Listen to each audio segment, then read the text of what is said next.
I hope आप सब लोग बढ़िया होंगे और अच्छी तरह से पढ़ाई भी कर रहे होंगे।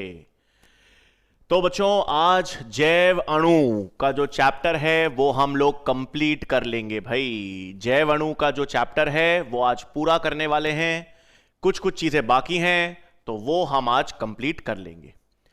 तो बच्चों, याद होगा आपको एंजाइम्स की अपन लास्ट क्लास में बात कर रहे थे और एंजाइम संदमन की बात हो रही थी। हम किसकी बात कर रहे थे? एंजाइम संदमन यानी एंजाइम इनहिबिशन की हम बात कर रहे थे। और एंजाइम संदमन में बच्चों हमने दो प्रकार के संदमन देख लिए थे। ठीक है, तो दो प्रकार के संदमन हमने क्या देख लिए थे? हमने प्रतिस्पर्धा संदमन देख लिया था और हमने अप्रतिस्पर्धा यानी नॉन कंपेटिटिव संदमन हमने देख लिया था। दो प्रकार के संदमन मैंने आपको बता दिए थे।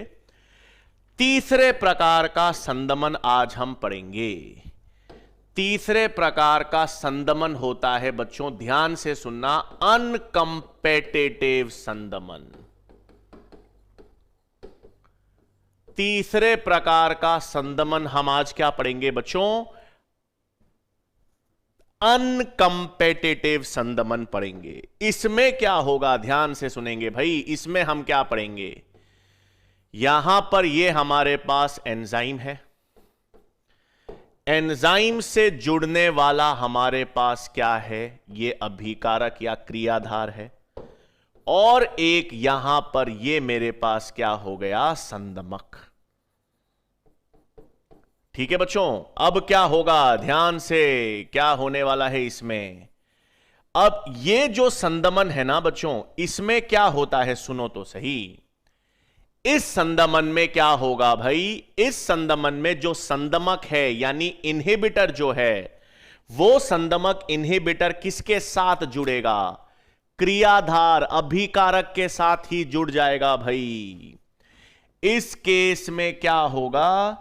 इस केस में ये जो संदमक है, ये संदमक किसके साथ जुड़ गया भाई?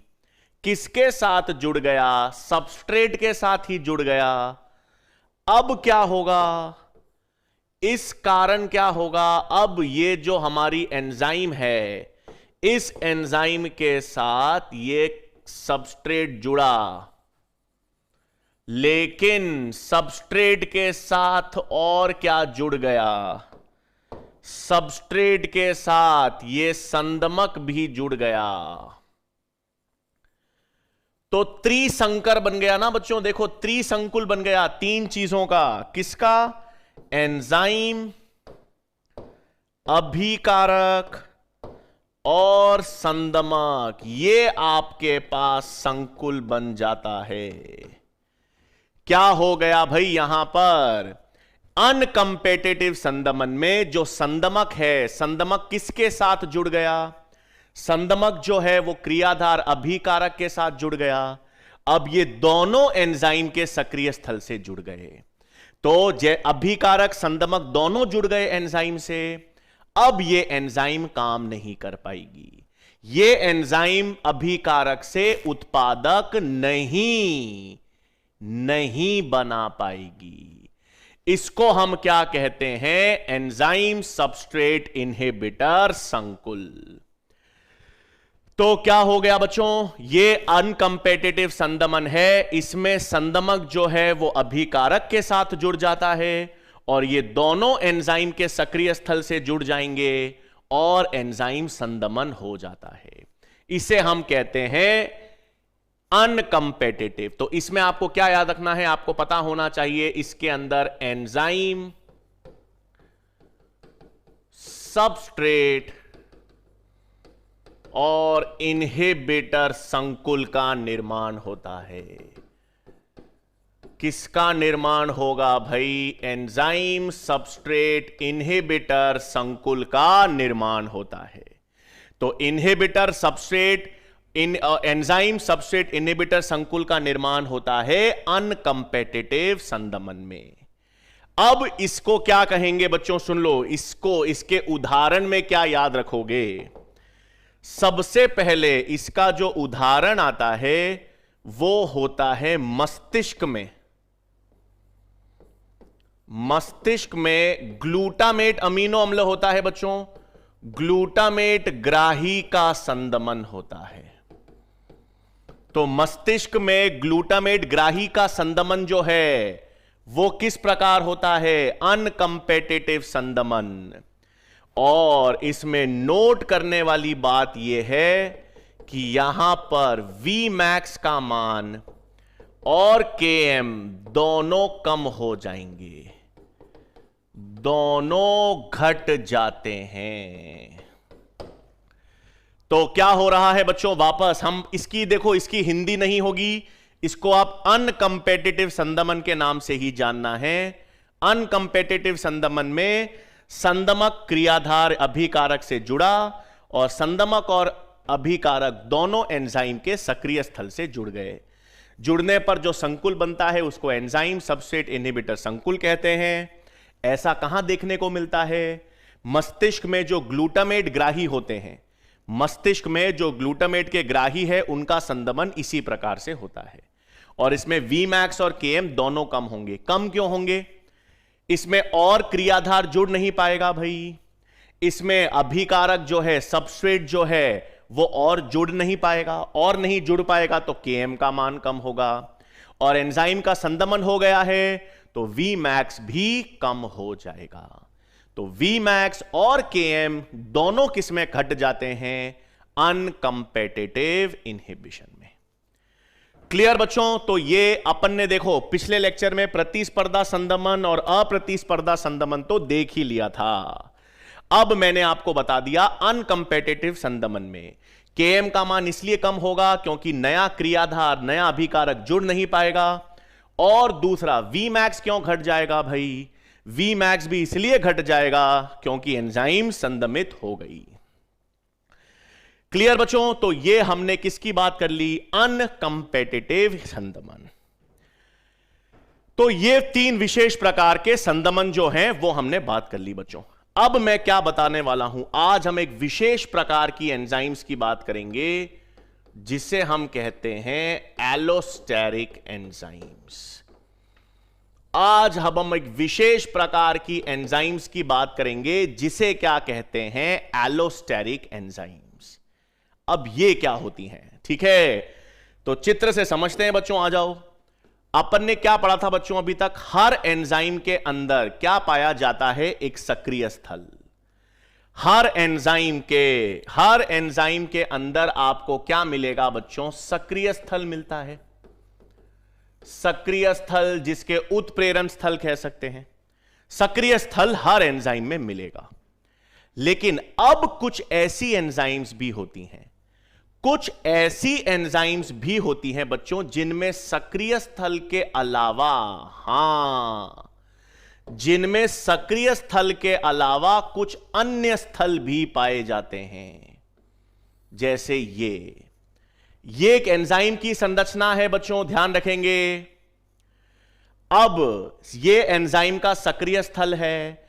अब कुछ एंजाइम्स ऐसी होती हैं जिनमें सक्रिय स्थल जो है, सक्रिय स्थल के अलावा कौन से स्थल होते हैं? एलोस्टेरिक स्थल। ठीक है ना? एलोस का मतलब होता है बच्चों अन्य, दूसरे। तो एंजाइम में क्या उपस्थित है? सक्रिय स्थल उपस्थित है। सक्रिय स्थल के अलावा कुछ एंजाइम्स ऐसी होती हैं जिनमें अन्य यानी एलोस्टेरिक स्थल भी होते हैं। इसका मतलब ऐसी एंजाइम्स जिनमें सक्रिय स्थल के साथ साथ सक्रिय स्थल के अतिरिक्त अन्य एलोस्टेरिक स्थल पाए जाते हों, ऐसी एंजाइम्स क्या कहलाएंगी? Allosteric enzymes. तो एलोस्टेरिक एंजाइम्स क्या हो गई बच्चों? यह ऐसी विशिष्ट एंजाइम्स हो गई, ऐसी विशिष्ट एंजाइम्स जिनमें सक्रिय स्थल के अतिरिक्त अन्य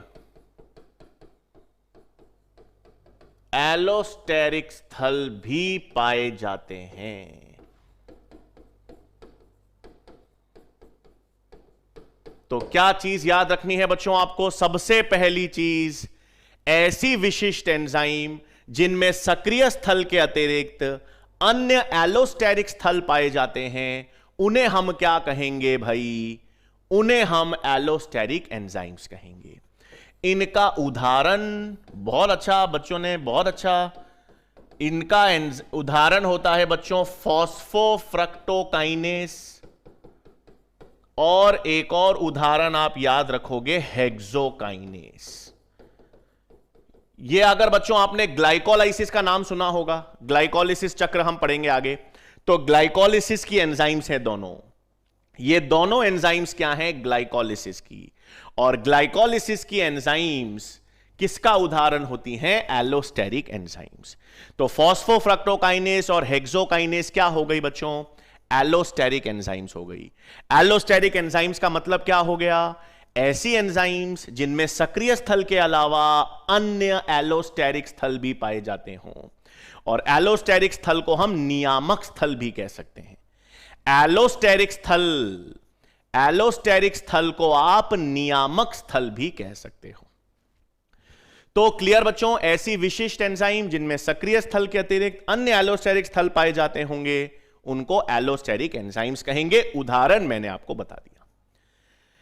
अब नेक्स्ट लॉजिक क्या है बच्चों? नेक्स्ट लॉजिक यह है कि अगर ये एलोस्टेरिक स्थल हैं, अगर किसी एंजाइम में ये दूसरे अन्य स्थल हैं, तो इस पर भी तो कुछ ना कुछ जुड़ेगा, है कि नहीं? क्रियाधार जो है, सबस्ट्रेट जो है, वो तो हमेशा सक्रिय स्थल से जुड़ता है, याद रख लेना।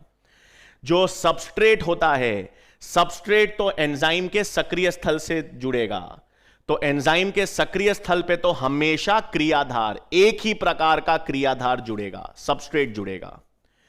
तो ये जो दूसरे स्थल है ना, इस पे जो अणु जुड़ेंगे, इस पे जो यौगिक जुड़ेंगे, ऐसे यौगिक जो एलोस्टेरिक स्थल पर जुड़ते हैं, उनको हम एलोस्टेरिक मॉड्यूलेटर कहते हैं।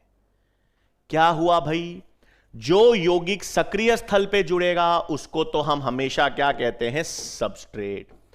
इस पर हमेशा सक्रिय स्थल, इस पर हमेशा कौन जुड़ेगा बच्चों? इस पर हमेशा सबस्ट्रेट, क्रियाधार, अभिकारक ही जुड़ेगा।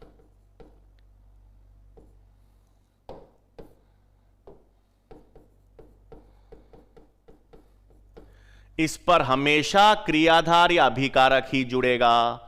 लेकिन एलोस्टेरिक स्थल पर, इन नियामक स्तर पर, इन पर जुड़ने वाले यौगिक क्या कहलाएंगे बच्चों? Allosteric modulator.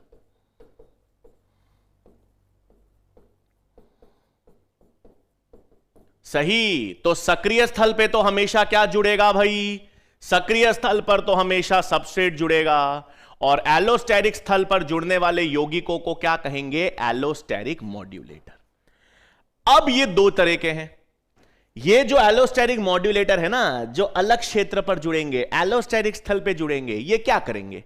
ये दो ही चीजें कर सकते हैं, या तो इनका सकारात्मक प्रभाव होगा या नकारात्मक होगा। भाई दो ही चीजें कर सकते हैं ना ये। कुछ यौगिक हैं वो एलोस्टेरिक स्थल पे जुड़ेंगे तो एंजाइम को सकारात्मक तरीका, एंजाइम की क्रिया को बढ़ाएंगे। आपके मित्र, अच्छे व्यक्ति जो आपको और बेहतर करने को प्रेरित करेंगे। और कुछ नेगेटिव पीपल होंगे, कुछ ऐसे लफड़े वाले लोग होंगे जो घोचे करेंगे, आपकी कमियां निकालेंगे, आपको ऐसे नीचा दिखाने की कोशिश करेंगे। दो ही कर सकते हैं जीवन में, वही है। तो कुछ एलोस्टेरिक मॉड्यूलेटर होंगे जो एंजाइम के एलोस्टेरिक स्थल पे जुड़कर एंजाइम की क्रिया को बढ़ाएंगे, एंजाइम की क्रिया को ज्यादा प्रेरित करेंगे। वो बेहतर, वो होंगे एलोस्टेरिक एक्टिवेटर, सक्रियन एक्टिवेटर। और जो घोचे करेंगे, जो एंजाइम की क्रिया को कम करेंगे, वो क्या होंगे? संदमक। उन्हें क्या कहेंगे? इनहिबिटर्स। सही भाई। तो अब क्या हो गया? अब क्या हो गया इधर देखें तो पहली चीज तो आपको याद रखनी है, यहां पर मैं क्या लिख रहा हूं? Allosteric modulators. क्या लिख रहा हूं? Allosteric modulator. दो प्रकार के होंगे, एक जिसे हम कहेंगे एलोस्टेरिक एक्टिवेटर्स, यानी प्रेरक, और दूसरे होंगे एलोस्टेरिक इनहिबिटर्स, यानी संदमक। है कि नहीं? कुछ ऐसे यौगिक होंगे जो एलोस्टेरिक, जो जुड़ने पर एंजाइम की क्रिया को प्रेरित करेंगे। यह क्या होंगे? ऐसे यौगिक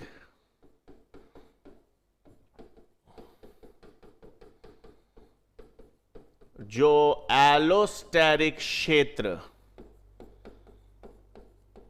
पर जुड़कर एंजाइम क्रिया को प्रेरित करते हैं। एंजाइम क्रिया को प्रेरित करते हैं, वो एक्टिवेटर हो गए भाई। और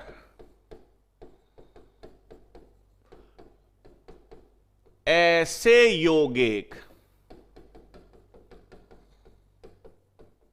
जो एलोस्टेरिक क्षेत्र पर जुड़कर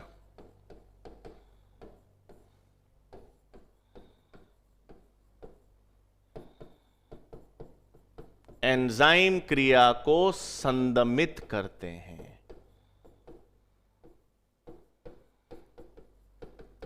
ठीक है, अब आप सही सोच रहे हैं बच्चों, सही सोच रहे हैं।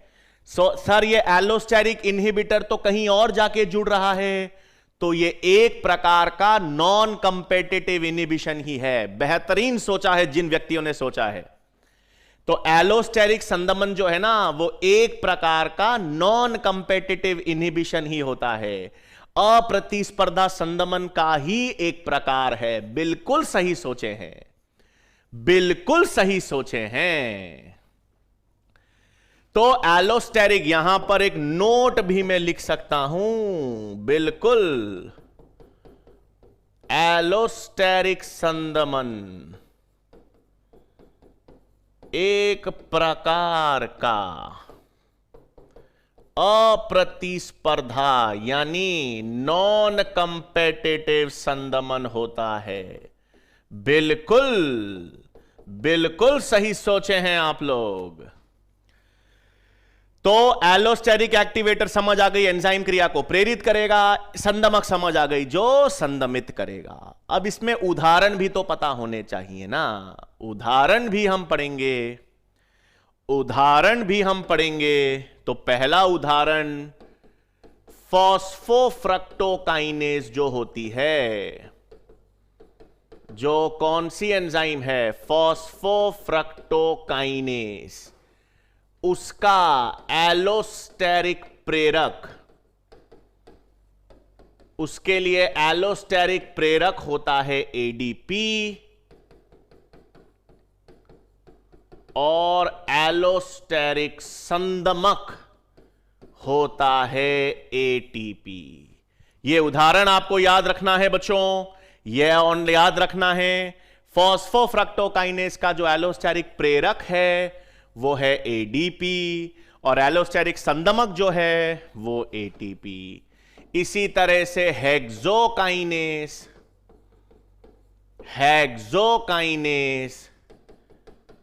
का एलोस्टेरिक संदमक जो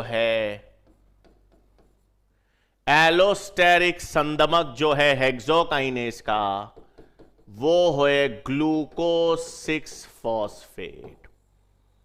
ये उदाहरण आप याद रखने हैं बच्चों, ये उदाहरण याद रखने हैं फॉस्फोफ्रक्टोकाइनेज और हेक्सोकाइनेज के। क्लियर? अब इसमें एक चीज और ध्यान रख सकते हैं बच्चों, एलोस्टेरिक एंजाइम्स तो मैंने बता दिया आपको, एक विशेष प्रकार का एक विशेष प्रकार का फीडबैक प्रोडक्ट या उत्पादक संदमन भी आप याद रख सकते हो। अब मैं क्या बता रहा हूं बच्चों, एक फीडबैक प्रोडक्ट या उत्पादक संदमन बहुत आसान है। आसान यह है कि एक अभिकारक है, अभिकारक किस में परिवर्तित होता है? उत्पादक में।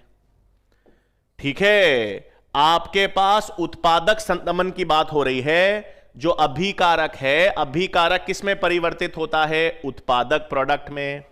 और इसका उत्प्रेरण कौन करेगा? एंजाइम करेगी। एंजाइम ही क्या करेगी? क्रियाधार को यानी अभिकारक को उत्पादक में परिवर्तित करेगी। अब यदि ये उत्पादक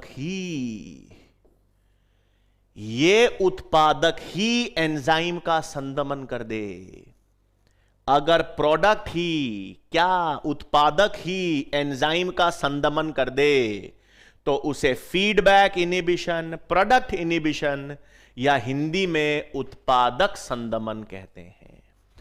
इसका मतलब यदि उत्पादक यानी प्रोडक्ट ही एंजाइम का संदमन कर दे या संदमन करे, तो उसे आप क्या कहोगे? उसे उत्पादक संदमन कहते हैं। तो हम उसे ही क्या कहेंगे? उत्पादक संदमन कहेंगे। बहुत आसान है। क्रियाधार है अभिकारक, अभिकारक ने उत्पादक बनाया, उत्पादक ही उस एंजाइम को संदमित करेगा, तो उसे क्या कहेंगे? उत्पादक संदमन कहेंगे। अब इसका उदाहरण, भाई बिना उदाहरण के तो क्या चीज होती है, तो इसके उदाहरण में देखो, एक अभिक्रिया होती है ग्लूकोज से, क्या बनेगा? Glucose 6 phosphate. कौन सी एंजाइम होती है? हेक्सोकाइनेस। एंजाइम कौन सी है? हेक्सोकाइनेस। तो अब ग्लूकोज 6 फॉस्फेट हेक्सोकाइनेस का संदमन करेगा। ग्लूकोज 6 फॉस्फेट हेक्सोकाइनेस का संदमन करेगा, तो उसे हम उत्पादक संदमन कहते हैं। हां, हेक्सोकाइनेस का एलोस्टेरिक एक्टिवेटर नहीं होता बेटा, हेक्सोकाइनेस का केवल एलोस्टेरिक संदमक होता है। एलोस्टेरिक एक्टिवेटर होता तो मैं लिख देता ना, नहीं होता, केवल एलोस्टेरिक संदमक होता है। ठीक है, तो उत्पाद बनने के बाद संदमन, बिल्कुल सही। तो ग्लूकोज 6 फॉस्फेट बन जाएगा, उसके बाद ग्लूकोज 6 फॉस्फेट हेक्सोकाइनेस को संदमित करेगा, तो यह उत्पादक संदमन होता है। ठीक है भाई, तो यह आपको ध्यान रखना है, उत्पादक संदमन। क्लियर बच्चों? तो ये हमने सारे संदमन वाला सिस्टम भी देख लिया, एलोस्टेरिक एंजाइम्स का उदाहरण भी देख लिया। आर्की जीवाणु के अंदर बहुत सारी थर्मोस्टेबल, आर्की जीवाणु के अंदर जितनी भी एंजाइम्स होती हैं सारी तापस्थायी होती हैं। ठीक है, आर्की जीवाणु के अंदर सारी एंजाइम्स तापस्थायी एंजाइम होती हैं। एक सबसे उदाहरण होता है टैक पॉलीमरेज। ठीक है, टैक पॉलीमरेज एक एंजाइम होती है आर्की जीवाणु में जो तापस्थायी होता है। ठीक है विनोद जी, टेस्ट का वीडियो सॉल्यूशन बिल्कुल उपलब्ध है, चेक करिएगा। जितने भी टेस्ट है ना, जब आप टेस्ट देने के बाद लर्न टेस्ट पे क्लिक करोगे, लर्न टेस्ट पर पूरे टेस्ट के हर एक प्रश्न के वीडियो सॉल्यूशन मिल जाएंगे। अब सुनो भाई, देखो जब एंजाइम ने अभिकारक से उत्पादक बनाया ना, तो उत्पादक बनने के बाद ही तो वो एंजाइम को संदमित करेगा। क्लियर? उत्पादक बनने के बाद ही तो वो एंजाइम का संदमन करेगा। तो उत्पादक तो बन गया, एंजाइम ने काम कर दिया, अब ज्यादा उत्पादक की जरूरत नहीं है, ज्यादा उत्पादक नहीं बनना चाहिए, तो वो उत्पादक एंजाइम को संदमित कर देगा। अरे संदमन का मतलब है काम नहीं करने देगा भाई। संदमन का मतलब है काम नहीं करने देगा। और उत्पादक तो पूरा बनेगा, पूरा बनने के बाद, उत्पादक बनने के बाद संदमन हो रहा है, तो उत्पादक क्यों नहीं बनेगा? उत्पादक तो बनेगा भाई। ठीक है बच्चों, तो ये हमने बात कर ली संदमन की। अब आ जाओ, नेक्स्ट चीज क्या रह गई? अब कुछ विशिष्ट एंजाइम्स याद रखनी है। विशिष्ट एंजाइम्स के प्रकार, ध्यान से। अब हम किसकी बात करेंगे बच्चों? आज विशिष्ट एंजाइम्स के प्रकार की बात करेंगे।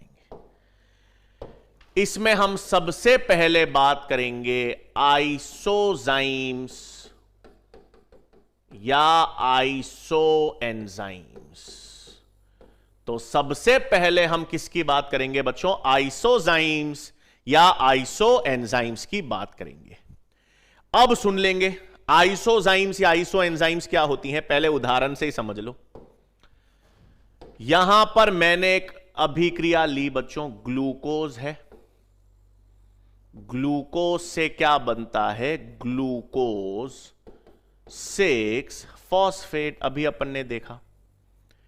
इसका उत्प्रेरण कौन करता है? हेक्सोकाइनेस करती है और ग्लूकोकाइनेस भी करती है। तो ग्लूकोज से ग्लूकोज, सही ध्यान देंगे बच्चों, ग्लूकोज से ग्लूकोज 6 फॉस्फेट बना, ग्लूकोज से ग्लूकोज 6 फॉस्फेट बना, उसका उत्प्रेरण कौन करता है? हेक्सोकाइनेस भी करती है, ग्लूकोकाइनेस भी करती है। इसका मतलब ये दोनों अलग अलग एंजाइम्स हैं, दो अलग अलग एंजाइम्स हैं, भिन्न एंजाइम्स हैं। ये दोनों भिन्न एंजाइम्स जो हैं वो सेम अभिक्रिया का उत्प्रेरण कर रही हैं। तो जब दो अलग अलग एंजाइम्स, दो भिन्न एंजाइम्स सेम अभिक्रिया का उत्प्रेरण करें तो उन्हें ही क्या कहा जाएगा? आइसोजाइम्स। जब दो अलग अलग एंजाइम्स, जो दो भिन्न एंजाइम्स समान अभिक्रिया का, सेम अभिक्रिया का उत्प्रेरण करें तो उन्हें क्या कहते हैं? आइसोजाइम्स। तो आइसोजाइम्स क्या हो गई बच्चों? ऐसी भिन्न एंजाइम्स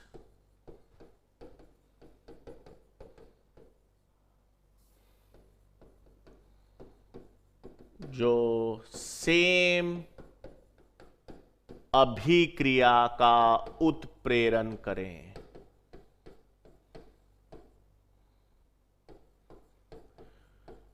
तो ऐसी भिन्न एंजाइम्स जो सेम अभिक्रिया का उत्प्रेरण करती हैं उन्हें हम आइसोजाइम्स या आइसो एंजाइम्स कहते हैं।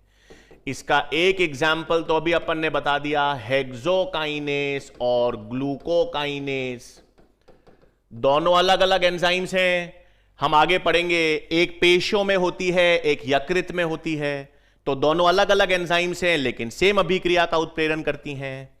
एक और एग्जाम्पल होता है लैक्टेट डिहाइड्रोजिनेस। ये लैक्टेट डिहाइड्रोजिनेस के 5 प्रकार होते हैं।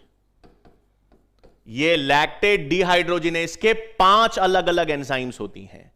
लैक्टेट डिहाइड्रोजिनेस की 5 अलग अलग एंजाइम्स होती हैं और ये 5 अलग अलग एंजाइम्स सेम अभिक्रिया का उत्प्रेरण करती हैं। तो इन्हें क्या कहते हैं? आइसोजाइम्स या आइसो एंजाइम्स। अलग अलग एंजाइम्स होंगी लेकिन सेम अभिक्रिया का अगर उत्प्रेरण होती हैं तो उसे हम कहते हैं आइसोजाइम्स। बिल्कुल बच्चों, ये ग्लाइकोलिसिस की एंजाइम्स हैं। ये हेक्सोकाइनेस, ग्लूकोकाइनेस ग्लाइकोलिसिस में यूज होती है। क्लियर? तो पहला तो अपन ने देख लिया आइसोजाइम्स या आइसो एंजाइम्स। ये अलग अलग एंजाइम्स थी लेकिन अलग अलग एंजाइम्स तो हैं लेकिन सेम रिएक्शन, सेम अभिक्रिया का उत्प्रेरण करती हैं। क्लियर भाई? तो ये हो गया आइसोजाइम्स। फिर नेक्स्ट देखें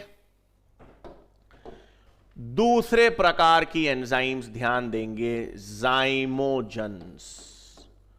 दूसरा आता है जाइमोजन्स, प्रो एंजाइम। देखो बच्चों, आपने सुना होगा जो पेप्सिन एंजाइम है ना, पेप्सिन एंजाइम किस रूप में पाई जाती है, किस रूप में बनती है? निष्क्रिय पेप्सिनोजन के रूप में। जो पेप्सिन है ना, पेप्सिन एंजाइम जो है वो एक निष्क्रिय रूप में बनती है पेप्सिनोजन। ट्रिप्सिन एंजाइम जो होती है वो भी एक निष्क्रिय रूप में बनती है ट्रिप्सिनोजन। तो ये जो प्रोटीन पाचन एंजाइम्स है ना बच्चों, जो पेप्सिन है वो भी प्रोटीन का पाचन करती है और जो ट्रिप्सिन है वो भी प्रोटीन का पाचन करती है। तो ये प्रोटीन पाचन एंजाइम्स जो हैं वो निष्क्रिय रूप में पाई जाती हैं। तो इन प्रोटीन पाचन एंजाइम्स का जो निष्क्रिय रूप है उन्हें हम क्या कहते हैं? जाइमोजन। ओजन ओजन ओजन जिसमें लगा हो, पेप्सिनोजन, ट्रिप्सिनोजन, काइमोट्रिप्सिनोजन, ये जितनी भी प्रोटीन पाचन एंजाइम है हमारे शरीर में, ये सारी प्रोटीन पाचन एंजाइम का जो निष्क्रिय रूप होता है उसे ही क्या कहा जाता है? जाइमोजन। तो क्या ध्यान रखना है भाई? जो प्रोटीन पाचन एंजाइम्स हैं, प्रोटीन पाचन एंजाइम्स का निष्क्रिय रूप, इनएक्टिव रूप क्या कहलाता है? जाइमोजन्स। तो प्रोटीन पाचन एंजाइम्स का निष्क्रिय रूप जो है वो जाइमोजन कहलाता है। जैसे पेप्सिनोजन ये निष्क्रिय रूप है, ट्रिप्सिनोजन निष्क्रिय रूप है, ये जाइमोजन। सही बात है।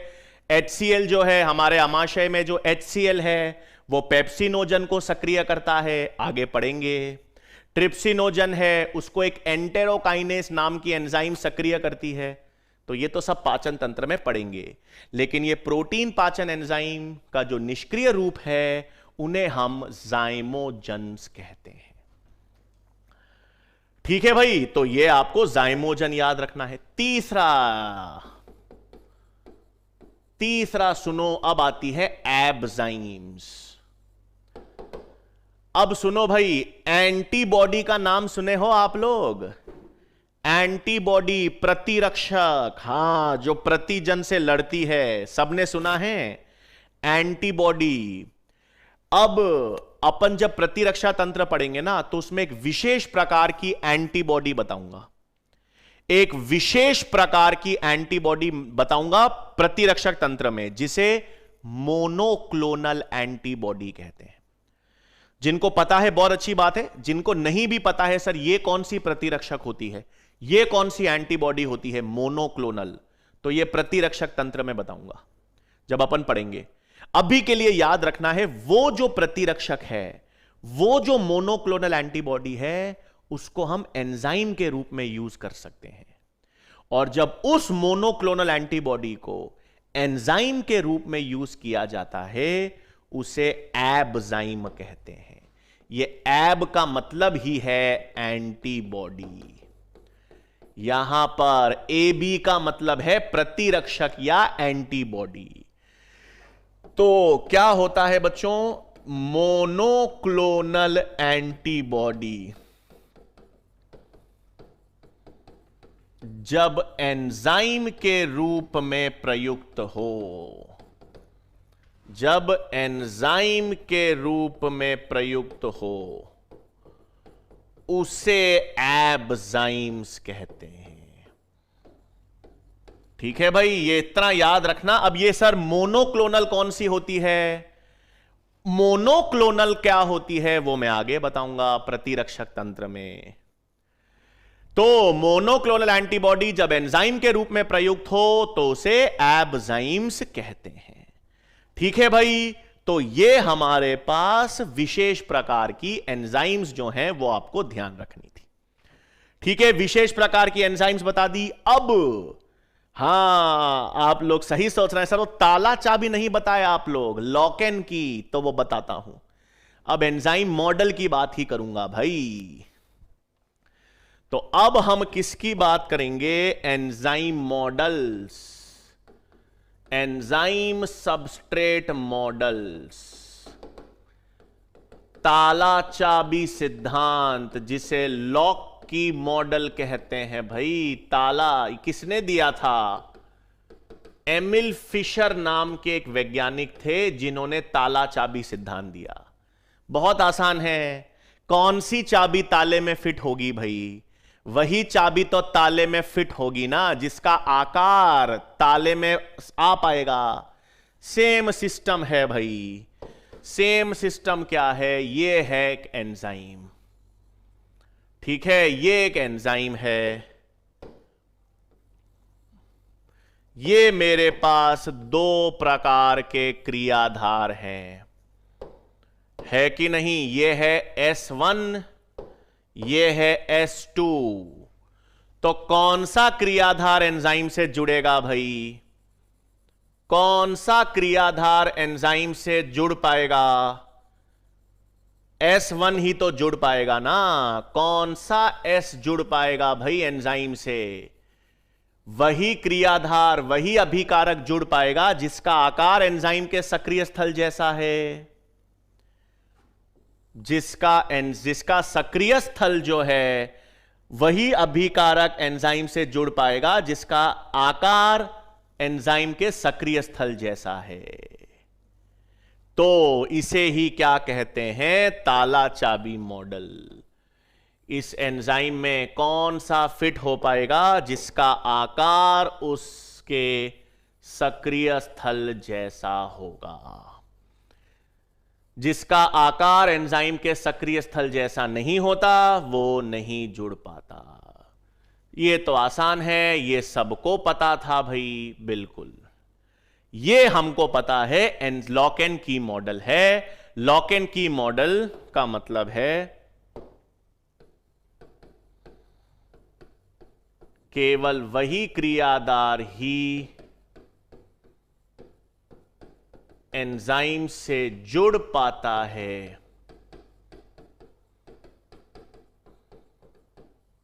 जिसका आकार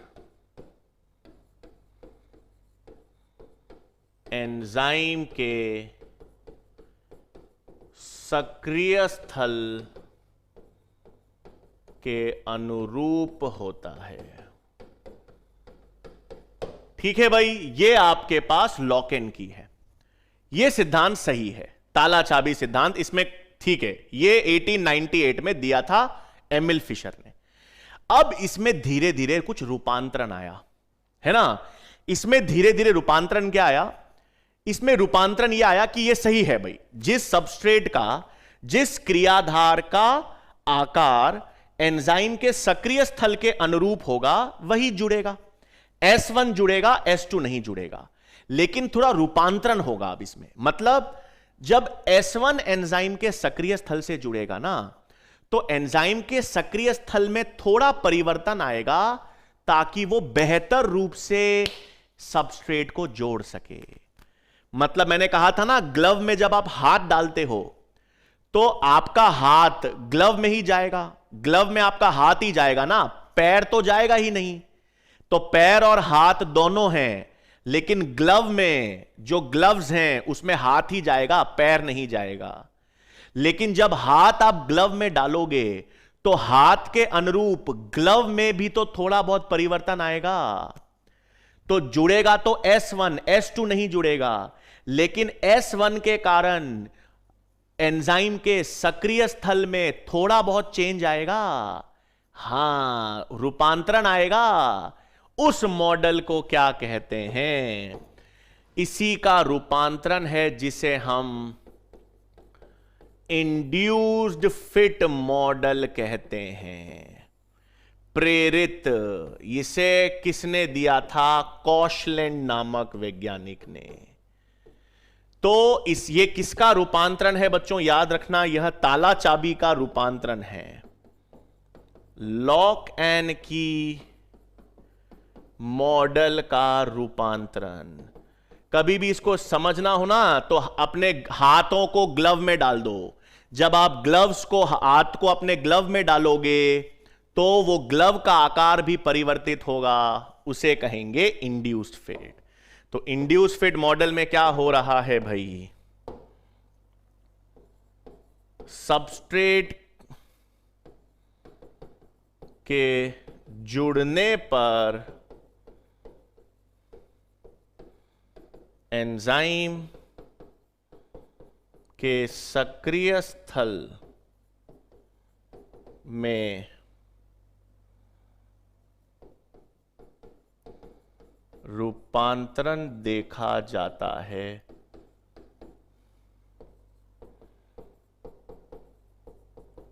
ताकि वो अभिकारक को बेहतर रूप से फिट कर सके। ठीक है भाई, तो बिल्कुल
रेडी। हेलो बच्चों, थोड़ा सा टेक्निकल इश्यू हो गया होगा ऐप में, इसलिए आपका वीडियो नहीं चल रहा होगा, बट आई गेस अब क्लियर हो गया होगा। अब मैं आपको दिख भी रहा हूंगा और वीडियो भी सही चल रहा होगा बच्चों। ठीक है, तो हम लोग किसकी बात कर रहे थे? दो लॉक एंड की मॉडल यानी ताला चाबी मॉडल और इंड्यूस फिट मॉडल की हम बात कर रहे थे। मैंने आपसे कहा था कि लॉक एंड की मॉडल का जो रूपांतरित वर्जन है, लॉक एंड की को बेहतर बनाने में कौन सी बात हो रही थी? Induced fit. इंड्यूस्ड फिट में मैंने आपको क्या कहा था बच्चों? मैंने आपको कहा था कि जैसे ही क्रियाधार एंजाइम के सक्रिय स्थल से जुड़ेगा, जैसे ही क्रियाधार एंजाइम के सक्रिय स्थल से जुड़ जाएगा, तो एंजाइम के सक्रिय स्थल में वो रूपांतरण होगा ताकि वो अभिकारक को बेहतर रूप से जोड़ सके। उसे हम क्या कहेंगे? Induced fit model. ठीक है भाई, तो ये हमने दो तरह के मॉडल जो हैं वो आपको बता दिया मैंने, लॉक एंड की और लॉक एंड की का जो रूपांतरित वर्जन है बच्चों, लॉक एंड की का रूपांतरित वर्जन कौन सा हो गया? Induced fit.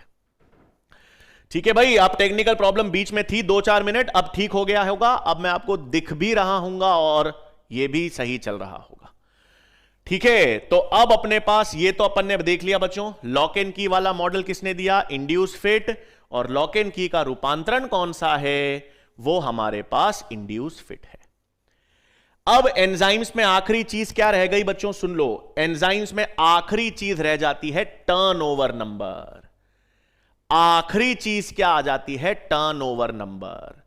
अब टर्नओवर नंबर क्या है? सुन लो, टर्नओवर नंबर का मतलब है एंजाइम्स जो हैं वो प्रति सेकंड कितने क्रियाधार को उत्पादक में बदल देती है। तो कितने सेकंड्स में एंजाइम्स अभिकारक को उत्पादक में बदल देती है, उसे हम कहते हैं टर्नओवर नंबर। तो टर्नओवर नंबर का मतलब है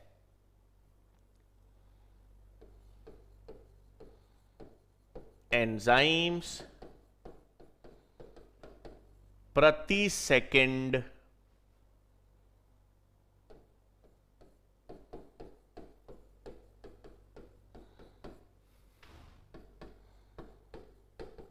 कितने सबस्ट्रेट को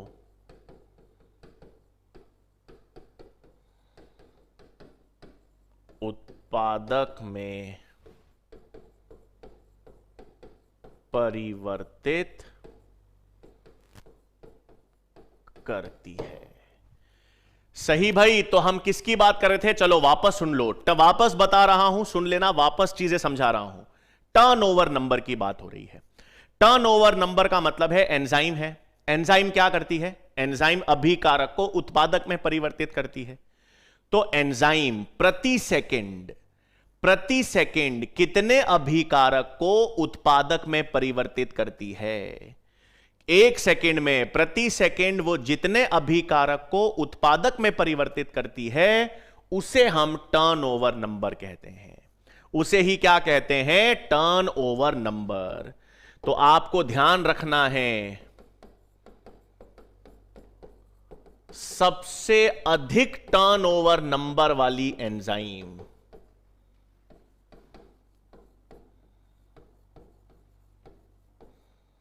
उसमें पहली आती है कैटालेसिस, दूसरी आती है कार्बोनिक एनहाइड्रेस।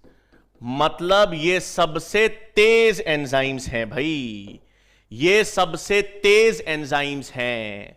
मतलब ये प्रति सेकेंड सबसे ज्यादा क्रियाधार को उत्पादक में परिवर्तित करती हैं। पर सेकेंड सबसे ज्यादा क्रियाधार को उत्पादक में परिवर्तित करने वाली एंजाइम्स कौन सी हैं?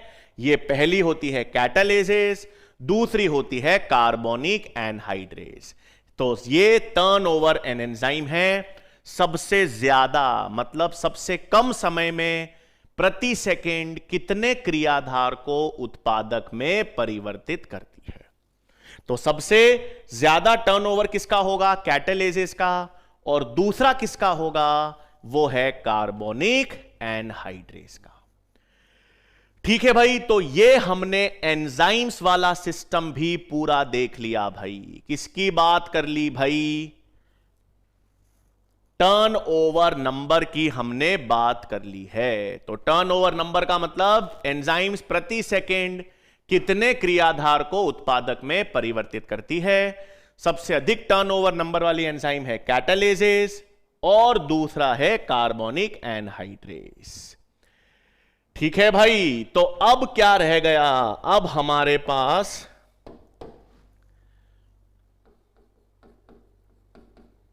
प्राथमिक उपापचयक,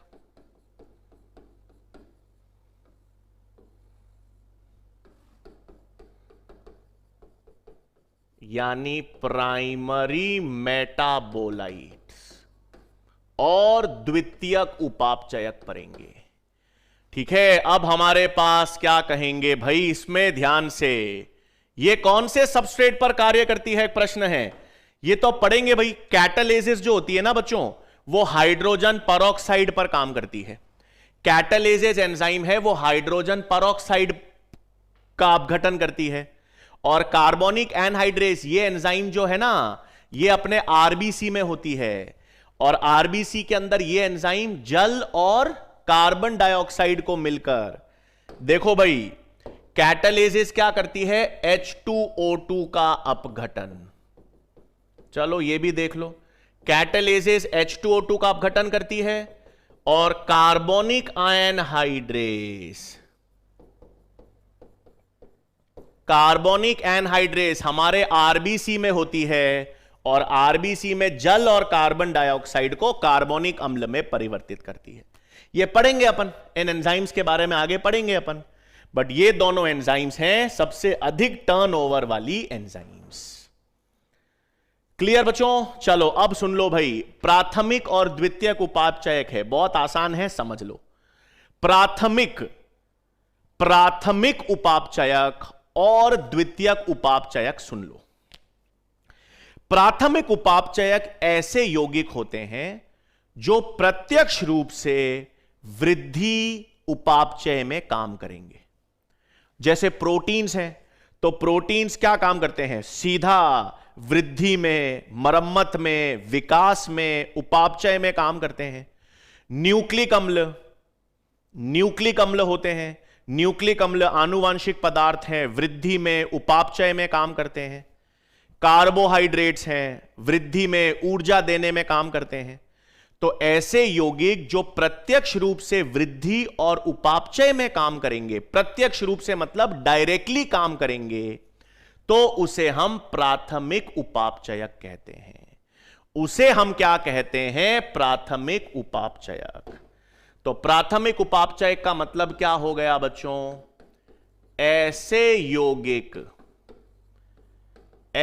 यौगिक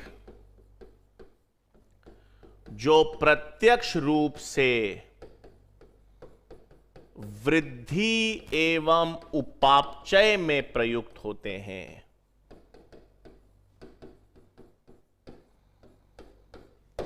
ऐसे यौगिक जो प्रत्यक्ष रूप से वृद्धि एवं उपापचय में कार्यरत होंगे, उन्हें हम क्या कहेंगे भाई? प्राथमिक उपापचयक। इसमें उदाहरण आपके पास प्रोटीन्स आ जाते हैं, न्यूक्लिक अम्ल आ जाते हैं, काफी कार्बोहाइड्रेट्स आ जाते हैं इत्यादि। तो ये आपके पास क्या हो गए? प्राथमिक उपापचयक। ऐसे यौगिक जो प्रत्यक्ष रूप से वृद्धि और उपापचय में काम करेंगे। अब प्राथमिक के बाद नेक्स्ट क्या आता है? द्वितीय।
ठीक है बच्चों, तो हम किसकी बात कर रहे थे? ध्यान देंगे हम लोग। मैंने आपको बताया दो तरह के उपापचयक होते हैं, वापस सुन लो। एक प्राथमिक उपापचयक और एक द्वितीयक उपापचयक। प्राथमिक उपापचयक ऐसे यौगिक हो गए जो प्रत्यक्ष रूप से वृद्धि और उपापचय में काम करेंगे। जो प्रत्यक्ष रूप से वृद्धि उपापचय में काम करेंगे, जैसे प्रोटीन्स हो गए, न्यूक्लिक अम्ल हो गए, कार्बोहाइड्रेट्स हो गए। फिर दूसरा हमारे पास दूसरे क्या आते हैं? द्वितीयक उपापचयक या सेकेंडरी मेटाबोलाइट्स। द्वितीयक उपापचयक या सेकेंडरी मेटाबोलाइट्स का मतलब है ये ऐसे यौगिक होते हैं, ऐसे यौगिक जो प्रत्यक्ष रूप से वृद्धि व उपापचय में काम नहीं करेंगे। ठीक है, वृद्धि और उपापचय में कार्य नहीं करेंगे, इनका कार्य हमको ज्ञात ही नहीं है, कोई अज्ञात कार्य करेंगे, उसे ज्ञात रखेंगे, उसे हम द्वितीयक उपापचयक कहेंगे। जैसे वर्णक हो गए, एल्कलॉइड्स हो गए, लेक्टिन्स हो गए, अनिवार्य तेल। तो ये सब किसके उदाहरण हैं भाई? ये हमारे पास द्वितीयक उपापचय के उदाहरण हैं।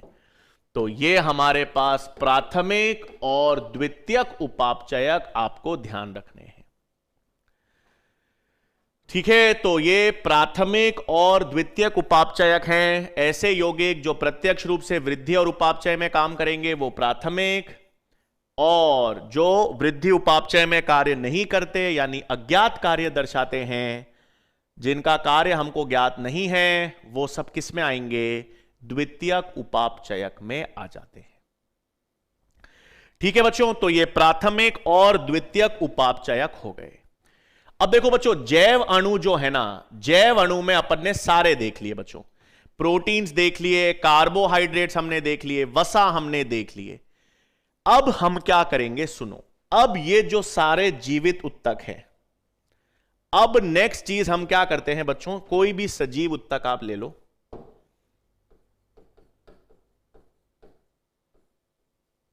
कोई भी सजीव उत्तक आपका मन करे, जो पेशी लेनी है पेशी ले लो, कोई भी सजीव उत्तक ले लो आप।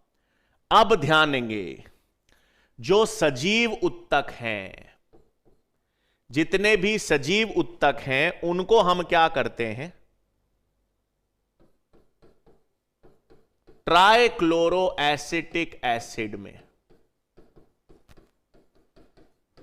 ट्राइक्लोरो एसिटिक एसिड में मिश्रित करते हैं।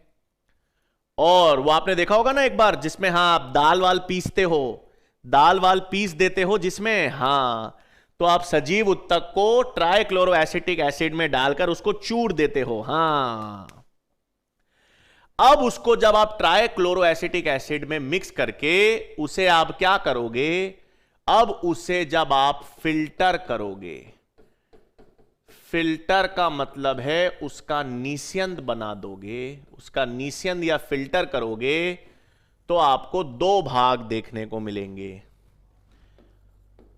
एक तो अम्ल घुलनशील रूप, अम्ल घुलनशील भाग, जिसे हम कहते हैं एसिड सॉल्यूबल फ्रैक्शन,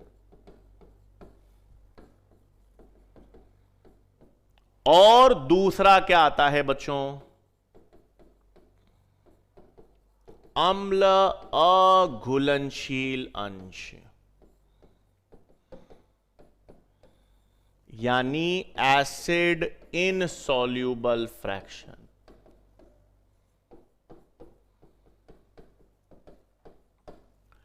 तो इधर ध्यान देंगे बच्चों। हां, तो अपन ने क्या किया, कोई भी सजीव उत्तक लोगे, किसी भी सजीव उत्तक, यकृत ले लो, पेशी ले लो, कोई भी सजीव उत्तक ले लो, और अब उसको आप क्या करोगे, खरल और मूसल में, खरल और मूसल के अंदर ट्राइक्लोरो एसिटिक एसिड के साथ मिक्स करोगे, उसकी एक ग्रेवी बनाओगे, और फिर उसको छानोगे। छानोगे तो आपके पास दो हिस्से आएंगे। छानते ही उसमें कितने हिस्से आ जाएंगे बच्चों, दो हिस्से। तो जितने भी छोटे अणु हैं, जितने भी छोटे अणु हैं वो किस भाग में आ जाएंगे बच्चों, जितने भी छोटे अणु हैं वो अम्ल घुलनशील भाग में आएंगे, और जितने भी बड़े अणु हैं, जितने भी बड़े यानी बहुलक हैं, वो किस में आएंगे, अम्ल अघुलनशील भाग में।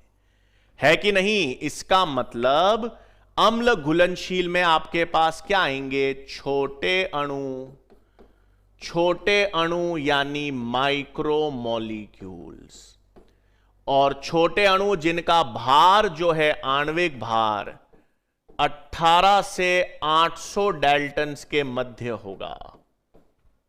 और जितने भी बड़े अणु हैं, बड़े अणु हैं या बहुलक हैं, यानी मैक्रोमोलिक्यूल्स जो हैं, जिनका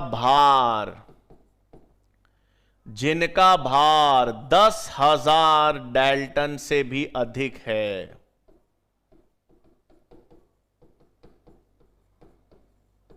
वो किस में आते हैं, एसिड इनसॉल्यूबल फ्रैक्शन में। तो आपके पास इसके उदाहरण क्या क्या आते हैं, जैसे मैंने आपसे कहा मोनोसैकेराइड्स, डायसैकेराइड्स, ये सारे छोटे अणु हैं, किस में आएंगे, अम्ल घुलनशील भाग में। लेकिन जो बहुलक हैं, पॉलीसैकेराइड्स, किस में आएंगे, अघुलनशील रूप में। इसी प्रकार अमीनो अम्ल किस में आएंगे, सॉल्यूबल में। लेकिन प्रोटीन किस में आएंगे, एसिड इनसॉल्यूबल में। इसी प्रकार न्यूक्लियोटाइड्स किस में आएंगे, घुलनशील में। और इसके बहुलक यानी न्यूक्लिक अम्ल किस में आएंगे, अम्ल अघुलनशील रूप में। अपवाद केवल है वसा या लिपिड्स।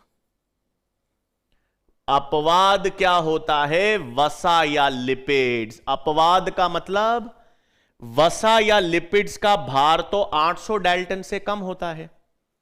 वसा या लिपिड्स का आणविक भार 800 डाल्टन से कम होता है। वो बहुलक भी नहीं बनाते, तो वो छोटे अणु हैं, बहुलक नहीं बनाते, तो हिसाब से किस में आने चाहिए थे? हिसाब से तो वो कहां पर आने चाहिए थे? अम्ल अघुलनशील रूप में। लेकिन वहां क्यों नहीं आते? इनका आणविक भार भी 800 डाल्टन से कम है, ये बहुलक भी नहीं बनाते, तो फिर ये अम्ल घुलनशील भाग में क्यों नहीं आते? अघुलनशील भाग में क्यों चले गए?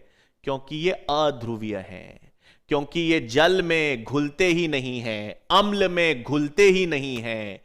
इसलिए छोटे अणु होते हुए भी, बहुलक नहीं बनाते हुए भी, ये अम्ल अघुलनशील रूप में पाए जाते हैं। 800 से 10,000 के बीच में अणु नहीं होते बच्चों, या तो छोटे होते हैं 800 से कम, और या 10,000 या उससे ज्यादा होते हैं। 800 से 10,000 के बीच में हमारे पास जैव अणु नहीं है। क्लियर भाई? तो यही पॉइंट था जो मुझे लिखना था, यहां पर मैं लिख देता हूं। यहां पर मैं लिख देता हूं, क्या लिखना है भाई? चूंकि, या यहां पे वसा का आणविक भार 800 डाल्टन से कम होता है, परंतु फिर भी वह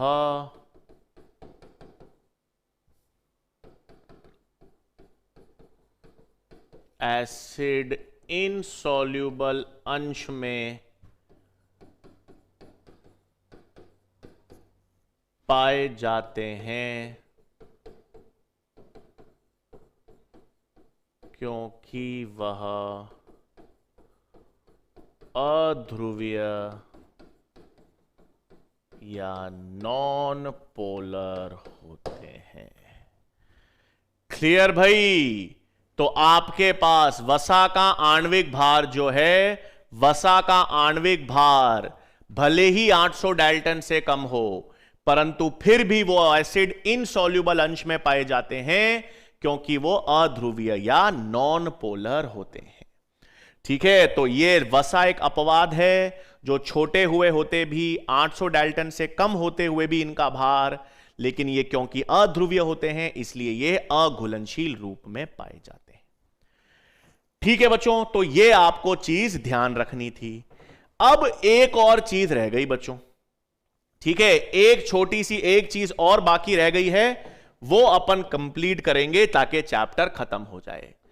और वो क्या रह गया भाई? उपापचय, या जिसे हम कहते हैं मेटाबॉलिज्म।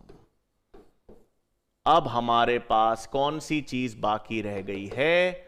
उपापचय या मेटाबॉलिज्म। अब उपापचय या मेटाबॉलिज्म का मतलब समझ लो। हमारे शरीर में, सुन लो, कोई भी ऑर्गेनिज्म हो, कोई भी जीव हो, हर ऑर्गेनिज्म के अंदर जितनी भी जैव रासायनिक अभिक्रियाएं हो रही हैं, आपके शरीर में, मेरे शरीर में, कोई भी जंतु, कोई भी पादप, उसके अंदर कोई भी सजीव कोशिका है, उसके भीतर जितनी भी जैव रासायनिक प्रक्रियाएं हो रही हैं, चीजें बन रही हैं या टूट रही हैं, ऊर्जा यूज हो रही है, ऊर्जा मुक्त हो रही है, जितनी भी समस्त जैव रासायनिक अभिक्रियाएं जो चल रही हैं, उन्हें क्या कहते हैं? उपापचय। उन्हें क्या कहेंगे? उपापचय। तो उपापचय का मतलब है समस्त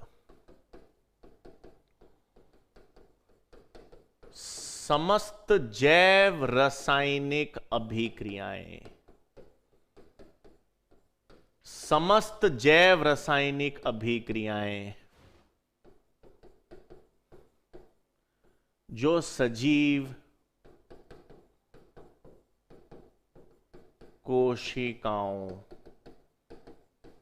में देखी जाती हैं। तो समस्त जैव रासायनिक अभिक्रियाएं जो सजीव कोशिकाओं में देखी जाती हैं उसे हम क्या कहते हैं? उपापचय। उपापचय का मतलब है कोई भी एक सजीव कोशिका ले लो, कोई भी एक सजीव ले लो, उसके अंदर जितनी भी चीजें हो रही हैं, चीजें बन रही हैं, चीजें टूट रही हैं, ऊर्जा मुक्त हो रही है, ऊर्जा यूज हो रही है, जितनी भी जैव रासायनिक अभिक्रियाएं हैं उसे हम उपापचय कहेंगे। इसका मतलब उपापचय जो है वो सजीव का विशिष्ट लक्षण है। कोई भी सजीव का सबसे विशिष्ट लक्षण, सबसे प्रमुख लक्षण ही कौन सा है? उपापचय। क्योंकि हर सजीव उपापचय दर्शाएगा और कोई भी निर्जीव जो है वो उपापचय नहीं दर्शाता। तो उपापचय जो है वो सभी सजीवों का विशिष्ट लक्षण है। सभी सजीवों का विशिष्ट लक्षण उपापचय, इसमें कोई अपवाद भी नहीं होता, इसमें कोई अपवाद नहीं देखा जाता। याद रखना भाई, मतलब ऐसा कोई सजीव नहीं है जिसमें उपापचय ना हो कि सर ये देखो ये एक सजीव है जिसमें उपापचय नहीं है, ऐसा कोई नहीं। हर में उपापचय देखा जाता है, हर सजीव में। अब ये जो उपापचय है ना बच्चों, इस उपापचय को अपन दो भागों में डिवाइड कर सकते हैं।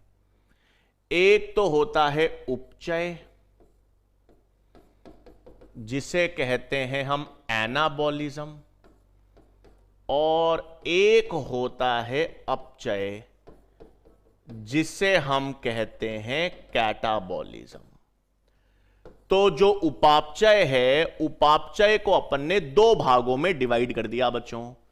कौन से में? उपचय और अपचय। इसका मतलब यह है कि अगर जब चीजें बन रही हैं, ठीक है, प्रोटीन का निर्माण हो रहा है, शर्करा का निर्माण हो रहा है, किसी भी चीज का निर्माण हो रहा है, संश्लेषण हो रहा है, तो उसे कहते हैं उपचय। जब चीजें बन रही हैं और जब चीजें टूट रही हैं, ऑक्सीकरण हो रहा है, वसा ऑक्सीकृत होकर ऊर्जा दे रहा है, कार्बोहाइड्रेट्स ऑक्सीकृत होकर ऊर्जा दे रहे हैं, जब चीजें टूट रही हैं, अपघटन हो रहा है, तो उसे अपचय कहेंगे।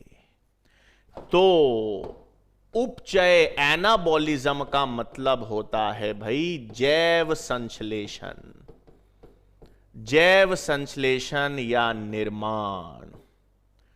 और अपचय का मतलब होता है अपघटन, अपघटन यानी ब्रेकडाउन। तो बच्चों देखो, जब जैव संश्लेषण होगा या निर्माण होगा, जब चीजें बनेंगी तो ऊर्जा यूज होगी, ठीक है। जैव संश्लेषण में ध्यान रखना भाई, जैव संश्लेषण में जब चीजों का निर्माण हो रहा है, निर्माण हो रहा है, जैव संश्लेषण निर्माण, तो ऊर्जा खर्च होगी ना, ऊर्जा प्रयुक्त होगी। और ऊर्जा जब प्रयुक्त होती है तो उसे एंडरगोनिक कहते हैं। और जब अपघटन होगा तो ऊर्जा मुक्त होगी। जब चीजें टूटेंगी तो ऊर्जा मुक्त होगी, और ऊर्जा मुक्त होगी तो उसे कहेंगे एक्सर्गोनिक। जब ऊर्जा प्रयुक्त होती है तो उसे कहते हैं एंडरगोनिक, और जब ऊर्जा मुक्त होती है तो उसे कहते हैं एक्सर्गोनिक। क्लियर है बच्चों चीज? तो यह आपको ध्यान रखना है। अब एक अंत में चीज सुन लो, फिर मैं आपसे कुछ बात कर लूंगा। सुन लो, शरीर के अंदर यह जब भी उपापचय हो रहा है, तो मुझे बताओ, उपापचय में या तो चीजें बनेंगी और या चीजें टूटेंगी। बनेंगी तो उसे कहोगे उपचय, टूटेंगी तो उसे कहेंगे अपचय। जब मुझे बताओ शरीर के अंदर कोई उपापचय हो रहा है, तो वो साम्य अवस्था में होना चाहिए या असाम्य अवस्था में? बताओ तो। ये जितनी भी प्रक्रियाएं हम पढ़ रहे हैं, ये जो उपापचय होता है, ये शरीर में साम्य अवस्था में देखा जाएगा या असाम्य अवस्था में? इक्विलिब्रियम में होगा या नॉन इक्विलिब्रियम अवस्था में? बताओ तो, चेक करूं। चलो मैं अब आपके कमेंट्स चेक करूंगा। बताओ तो, ये साम्य अवस्था में होना चाहिए या असाम्य अवस्था में?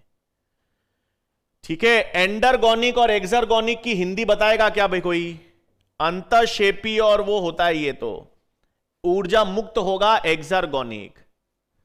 साम्य अवस्था में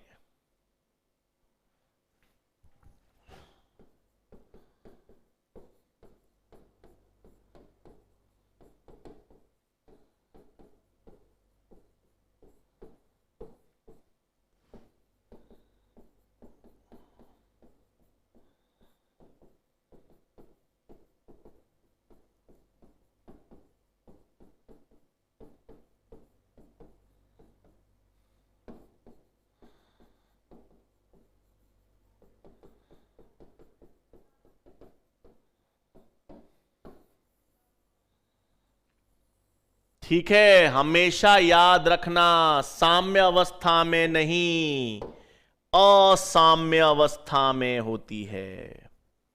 देखो, थोड़ी बहुत फिजिक्स तो पढ़े होगे आप लोग। सुनो सुनो, आप लोग फिजिक्स में पढ़े हो ना कि साम्य अवस्था में कार्य, साम्य अवस्था में यानी इक्विलिब्रियम में वर्क डन जीरो हो जाता है। साम्य अवस्था में वर्क डन जीरो हो जाता है ना, शून्य हो जाता है। आप सोचो, आपकी एक कोशिका ग्लूकोज का निर्माण कर रही है, आपकी एक कोशिका ग्लूकोज का निर्माण कर रही है, और जिस दर से ग्लूकोज का निर्माण कर रही है उसको वापस उसी दर से वापस तोड़ रही है। अरे भाई, जब आप किसी चीज को तोड़ रहे हो, उसी चीज को वापस बना रहे हो उसी दर से, तो क्या फायदा? एक मकान है, मकान में सुनो, एक व्यक्ति एक ईंट लगा रहा है, दूसरा व्यक्ति वही ईंट को हटा रहा है। एक व्यक्ति ईंट को लगा रहा है, दूसरा व्यक्ति उस ईंट को हटा रहा है। अरे तो मकान बन रहा है क्या? इमारत बन रही है क्या? एक व्यक्ति तो बना रहा है, उसी दूसरा व्यक्ति उसको वापस हटा रहा है। अरे तो मकान बनेगा क्या कभी? कोई कार्य होगा क्या कभी? नहीं होगा ना। तो एक चीज, अगर एक समय पर कोई चीज बन रही है, उसे वापस उस समय पर तोड़ दोगे साम्य अवस्था में, तो फिर काम कैसे होगा? तो जब कोई चीज बन रही है तो उस समय वो टूटनी नहीं चाहिए, और जो उस एक समय पर टूट रही है तो वो बननी नहीं चाहिए। इसीलिए सजीवों में उपापचय की हमेशा असाम्य अवस्था यानी नॉन इक्विलिब्रियम है। आई समझ में? नॉन इक्विलिब्रियम स्टेट में होगा। आ गई बात समझ में बच्चों सबको? आ गई बात समझ में सबको? तो चैप्टर तो है, पाठ तो हमने आज कवर लिया। अब मैंने कहा था ना, कल नया चैप्टर चालू नहीं करूंगा, कल सिर्फ डाउट सेशन लेंगे हम लाइव। कल लाइव डाउट सेशन होगा। लाइव इस चैप्टर से संबंधित जो दिक्कतें हैं, जो आपको बात करनी है, कल अपन सिर्फ डाउट सेशन करेंगे। फाइब्रस प्रोटीन तृतीयक संरचना होती है, बिल्कुल सही। ग्लोबुलर प्रोटीन, फाइब्रस प्रोटीन तृतीयक संरचना है प्रोटीन्स की। ठीक है, अब सुन लो भाई, कल डाउट्स ही करेंगे, कल नया चैप्टर चालू नहीं कराऊंगा। कल लाइव क्लास में डाउट सेशन होंगे। चैप्टर अपन ने जैव अणु पूरा कर लिया है, लेकिन कल सिर्फ डाउट्स करेंगे। कल जो डीएनए आरएनए, मैंने बार बार बोला है, फिर वही सवाल, डीएनए आरएनए न्यूक्लिक अम्ल जो है वो हम आणविक जैविकी वाले चैप्टर में करेंगे। बता दिया है बार बार, एक ही प्रश्न वापस पूछते हो। बताया कि नहीं बताया मैंने कि न्यूक्लिक अम्ल जो है डीएनए आरएनए वो अपन आणविक जैविकी में पढ़ेंगे भाई। तो फिर क्लियर? स्लाइड 10वीं दिखा दूं? लो भाई 10th स्लाइड दिखाता हूं। ये रही 10वीं स्लाइड। लिविंग टिश्यू वाला ये रहा, लिविंग टिश्यू वाला। ठीक है, तो कल डाउट पढ़ेंगे भाई, कल अपन कुछ आगे नहीं करेंगे, कल तो सिर्फ डाउट सेशन देखेंगे इस चैप्टर का। परसों नया पाठ आनुवांशिकी चालू कराऊंगा। न्यूक्लियोसाइड, न्यूक्लियोटाइड्स सब आणविक जैविकी में पढ़ेंगे, ठीक है। और क्या था टेस्ट का रिजल्ट? बेटा टेस्ट का रिजल्ट तो ऐप में देखोगे ना बेटा, मेरे को थोड़ी पता है टेस्ट का रिजल्ट, लेकिन मुझे इतना पता है आपके टेस्ट के सारे वीडियो सॉल्यूशंस उपलब्ध हैं। जब पूरे पेपर का वीडियो सॉल्यूशन देखना होता है ना भाई, तो लर्न टेस्ट पे क्लिक करोगे ना, तो हर क्वेश्चन का वीडियो सॉल्यूशन भी मिलेगा। सब कुछ है यार ऐप में, सब कुछ ध्यान से देखो तो सही। ऐप में टेस्ट के सारे सवालों के क्या कहते हैं वीडियो सॉल्यूशंस हैं।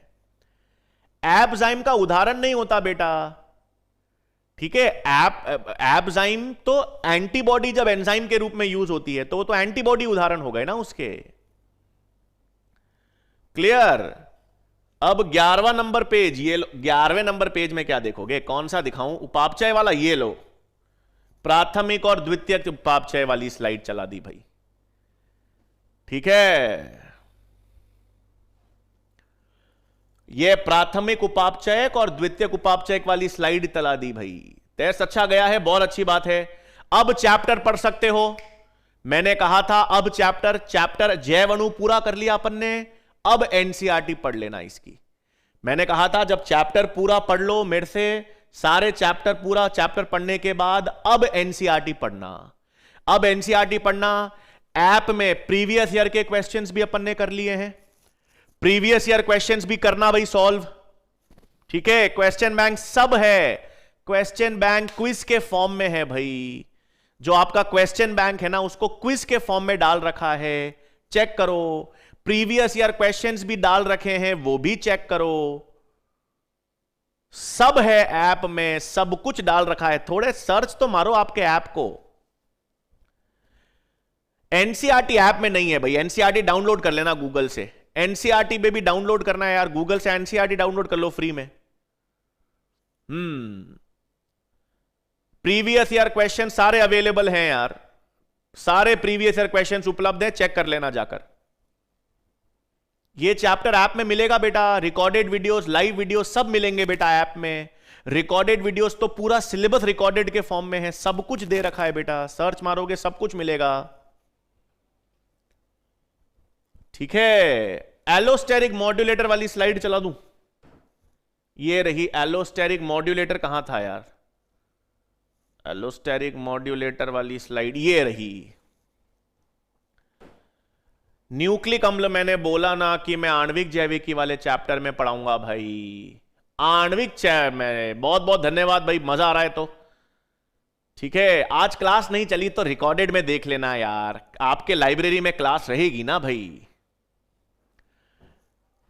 ठीक है। तो कल जितने भी आपको डाउट्स पूछने हैं पूछ लेना भाई पेप, ठीक है। अरे बहुत बहुत धन्यवाद अमित जी, शाबाश, बहुत बहुत धन्यवाद अनुष्का जी। अब टेस्ट कब होगा? टेस्ट बता देंगे बेटा, अपडेट आ जाएगी सब कुछ, ठीक है। बहुत अच्छी बात है भाई। ये देखो यहां पे स्टूडेंट्स कमेंट, सर हम रिकॉर्डेड वीडियो देख के आते हैं तो और लाइव देखते हैं तो हमारी तैयारी जबरदस्त हो रही है, क्या बात है।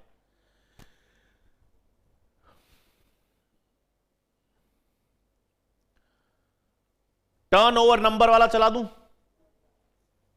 टर्नओवर नंबर कहां है भाई? लो टर्नओवर नंबर चलाता हूं आप लोगों का। ये रही टर्नओवर नंबर, टर्नओवर नंबर वाला। अरे वाह, मास्टर बन गए बायोमोलिक्यूल्स में, बहुत अच्छा। जैव अणु, बहुत अच्छा। क्लियर है बच्चों? चलो फिर कल डाउट सेशन करेंगे भाई, कल डाउट्स करेंगे। परसों से नया चैप्टर आनुवांशिकी। आनुवांशिकी में और मजा आएगा, ध्यान रखना। आनुवांशिकी या जेनेटिक्स में तो बहुत मजा आएगा, सवाल करेंगे भर भर के। हार्मोन इस चैप्टर में कहां है सुमित्रा बेटा? हार्मोन्स वाला चैप्टर अलग है ना बेटा, इस चैप्टर में कहां पे हार्मोन्स पढ़ेंगे अपन? आप सोचो, हार्मोन्स तो अपन मानव कार्यकी में पढ़ेंगे ना। जिनका फर्स्ट डे बेटा कोई दिक्कत नहीं है, ये रिकॉर्डेड वीडियोस उपलब्ध होंगे बेटा। कल डाउट्स करेंगे जैव अणु के, परसों से नया चैप्टर चालू होगा लाइव क्लास में, कोई दिक्कत नहीं आएगी, ठीक है बच्चों। चलो फिर 9th वाला पेज नंबर 9, ये रहा पेज नंबर 9। अभी तो चला तो दिया था, ये आइसोजाइम वाली स्लाइड चला रहा हूं। लो भाई, कहां है आइसोजाइम वाली स्लाइड? ये रही आइसोजाइम वाली। ठीक है बच्चों, चलो चलो, बहुत बहुत धन्यवाद, कल मुलाकात होगी।